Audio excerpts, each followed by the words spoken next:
दोस्तों नमस्ते, मैं हरीना यादव अपने यूट्यूब चैनल पे स्वागत करते हैं आप सबके। मैं एक सोहर गीत लेके आऊँ। मेरा सोहर गीत कैसा लगा आप सब कमेंट बॉक्स में ज़रूर बताना।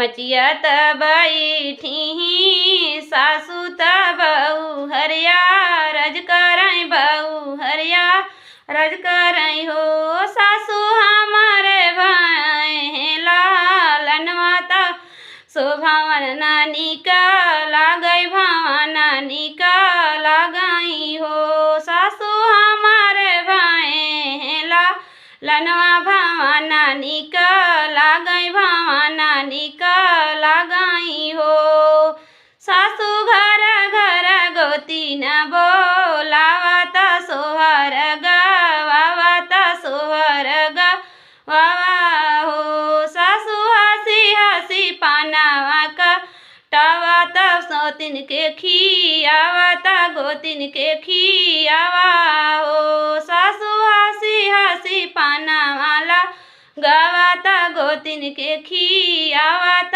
गोतिन के खियावा हो सासूला सोने के पालन वाला लन के झूला वाला लन के झूलावा भावा नानी का लागे भावा नानी का लागई हो।